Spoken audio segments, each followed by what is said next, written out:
dan hi thai ni go zu je hin program hi ai na ta bangin aki bol do zo ka po in aji chu go zu chun ni zan ham khat hi ei su bo yu bin ni je in olola ita hi kong sa lo la na hi wai di nung sanga jong hi program ho hi tai ka hin bol do hi in ni chun mi pi tu ting le za ta ye so ko ma ngày tầm thum na long ka hin nei jin le ka boi dan ho chu het sa na jong leo khat ka hin nei he tuin program hi na pan tàu hủy tin som nga lenga hin na Bunglung Youth Club Inaugural Jubilee come Youth Day Celebration 2020 Jubilee theme Youth for Change duration 5 to 10 January 2020 chief guest Ahsi Chairman ADC Kang Hopi guest of honor Christopher Dongle IPS Councilor President Dr. Zamkam Duboy. Aba na jun next piece sa jun I program hi ang momin tuin ana ji pan nga lu hitin mai cham luido ana hi au sa pi tin sa hoi Duboy ke pan nen nei tin ji sai teng la jun tao na Elvis Young to Boy, Pastor Manager CBCA in Navy by the way.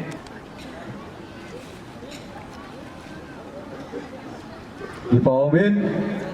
Elvis Young to Boy, Pastor Manager Church CBCA and the Kongtawite. Bonsan ito namun 7 pakayanan na dingoite.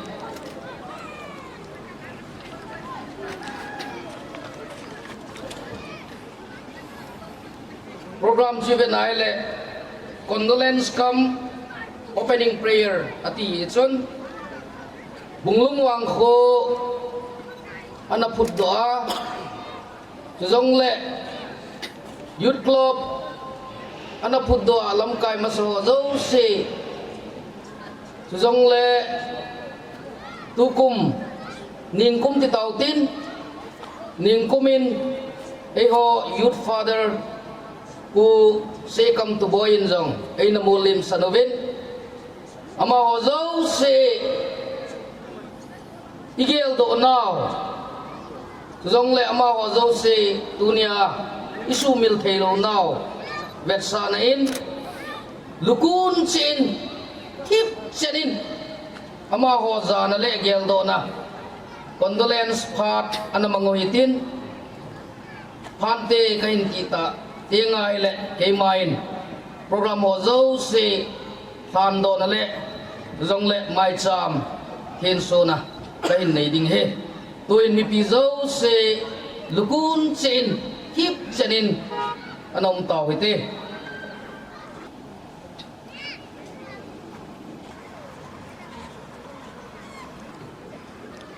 vanoi le se ma ki ho zo se yong ai se mo wa jule pakai ka khopi sung jong ai tun do pi wa tuni chan ge ya ka ho jingo ka pau hing jing pathin bunglung wang kho nang man pathin na bo a asunga chen nu le pa pi le pu jong le pakai ki vai hom na za som ka kisi pu ko kilonin Bunglung Youth Club pakai pule paten ay napudo pewin adal hakang laiten tunin kung som nga lenga hinna Emerald Jubilee come Youth Day pakai tunin ikuahi nang malaw pinale youth ho games and sports matsal na ding le kanto na dingin tunihin program kahin pantawin pakai pathin munsom sumakuna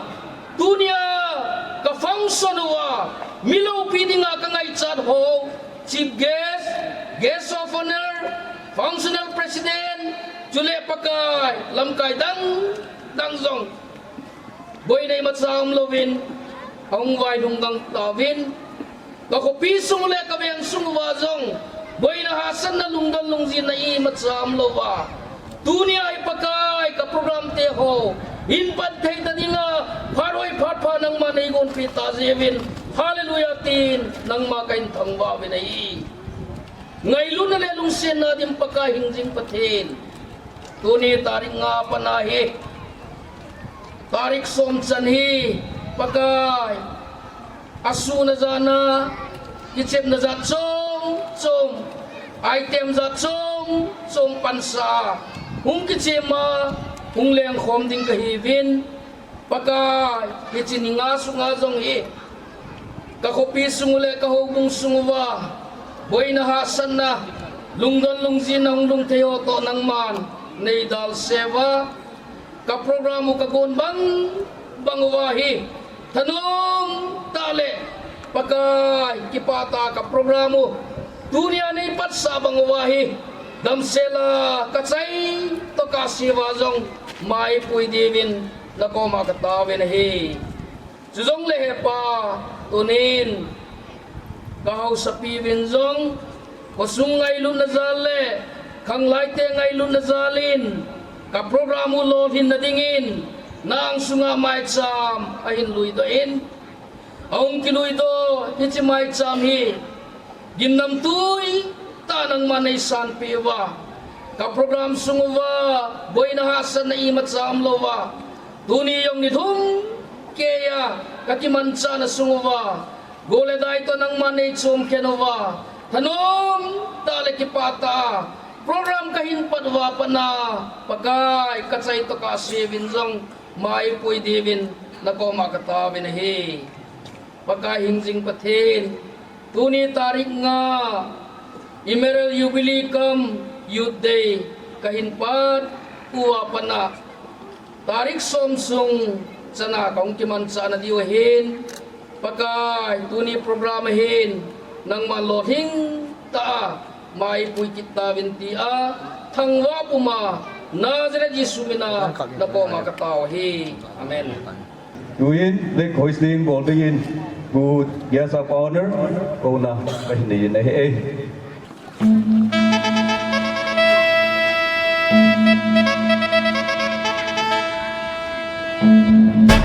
Hindi na sa hotel. Hindi yung hindi Goyang dancing BYC Goyang dancing BYC Goyang dancing BYC Goyang dancing BYC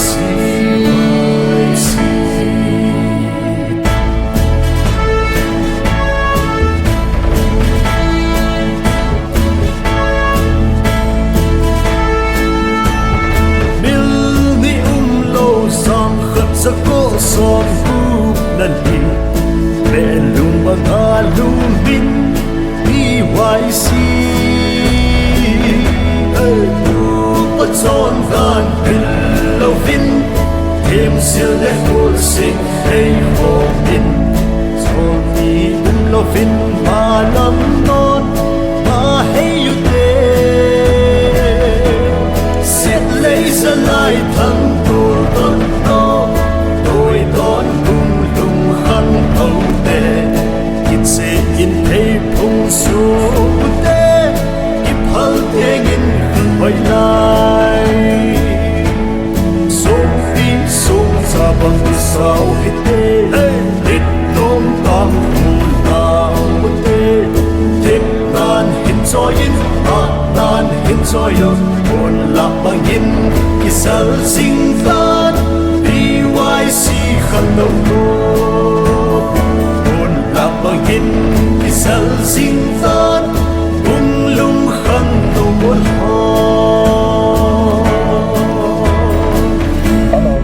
Ito min, ito kiwin lang nung set ay guest of honor in lek pai do na anei ho tol honin tua hi song mun langa chi ding hevin song mun ai chi diu dan hi le ama sa pe din guest o si ting le lam kai cheng to huma sa vin tin anunga mi ti all olin ke to lu hitin song mun lam hi izot ding ovin dip na tule het sa na kai nei na he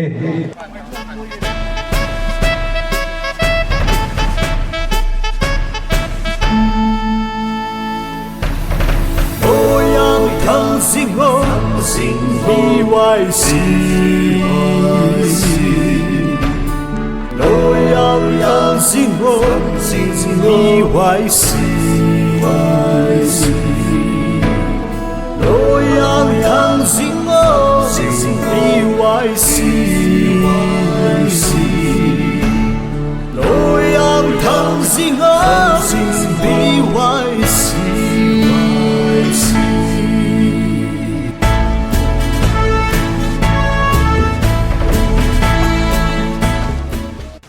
thiên min an hong do jing hui tin ama sa pe din chief guest pa in hi chi se tan na tu ting la khon do na khat ne chin chi ki chai ting la hin pastor pa in pa thi thi nga taw na khat e ne mi pe wen tin chi ting la chun chi jo ting la ikile ke dung wen mi pi he sa na ka ni na he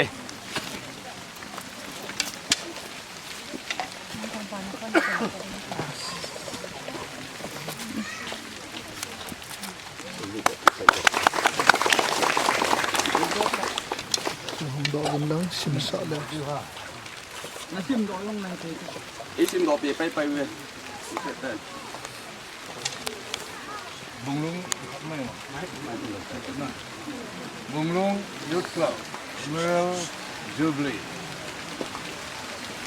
10 Youth Vote 10 with these in our eyes and thee in our hearts with the youth of Bunglung village feeling okay location sport women alive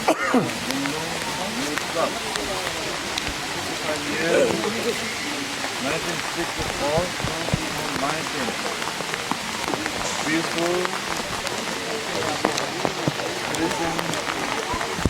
on this day of 5th January 2020 glory to God the highest for his steadfast love forever Manuel wife of executed by Reverend Bunglung Totham Pastor Gambi number 3 CBCA M Manipur cái bao mìnhคนน่ะเปียงหัวใจคุยxuốngคนโดนชื่อนี่ตาเป็นที่คุยวัดเชิงงำเล่นต้องตรง CBCA Gambi number 3 Pastor Pa in ทานโดนนะที่ในอินทิน all in lim hồi gạ cái lá đường cái logo dù bé sen in cái lá thấy cái lao hủy tin cái tiếng lệ cái tay tiếng lệ hin hôn một lần in rồi kita đường ngồi viên mi pi lệ gạo tạ lâm cài họ hết sa na cái này in tu in pastor ngầm lên pa phát cái tàu tê sam zale somni lego chang thumin e hodin pakajin thil na sata ta abolin ikipa ta ve pate na tu e odo sedin pathe e bo pi taw han tunia hitsi song Bunglung wangkho jut club ten apu pu hauklal hang sing edc chairman kangpo pi in ahon do hi keima pakai hacha reverend ngamlen gambi pastorin tu le khonung ge ya iche khole gamsunga khangma sa mi hole tunia jut club lam kai ho chula jut club min kum som nga la ngal hinna emerald jubilee aman na melchi na le kipana jing tadingin hiche song hi athu kisun ho jo se to pa pathen chapa pathen chula lagaw thing pathen mina hando na la kaddo na kanei a hitai tu nung le hi chi pathin mina ki kat do song hi koi tabang ham khanin aji apor I macha lo hela eng sit na su sit na khat sit na aneya hi le achunga pathinin tutan ta han tauna ne te lo pipen ton so ding jing ka pathin nang ma wan simpa leset simpa asunga thilum jo se simpa ke ho jo se simu wa kapatin namin lopi kahin thangwa ne he tuni hin ichi kumle la nikho ki tol dung zuijin bunglung zut clubin emerald jubilee song thupi ta nang ma min pana song kalam kai pu vina hondo a tua pakai mi masal hacha hona ni bol banga pakai nang mal hacha la sam ta hi jong lang nang ma min pana ka do na kaniyu ichi song ka bolu hin pakai khang masalaya mi ho phat na ho nang man khole veng ding a thil pha no bol ho mel chi na hung pang jing ding in phat thei bo ding in na nga ka taw ni song ka hon do to kilhonin song ka hin ka do to kilhonin pakai khu nang man phat thei bo in lang adin khang lai ho jut klam ho nang man phat thei na bo nunga gol lang pha pha tam pi ki se ma pakai khole veng a ding a min than na tam ta hin pulut bunglung khang lai te hidingin na khuna na pathei bu na kahin thu mi ne hi tu ni hin hi chika bol ho zo se chunga hin pakai mi hem ka hi win kalhin lang nau tam ta jong lang ngai dam kahin thu mu wa nang ma lopi na hung ke phong pe ding in tin hi chi kin kahin ne na wa chai na namin hin pa na na lungsin na hin ya hiya na chu hu hing pu jesu mina ka taw he amen ipi khona beng uite kuin sei do non te le guest so se to la hin minister pa photo shot am chat ga nei hutin avela langa hun ki lo du hi je chen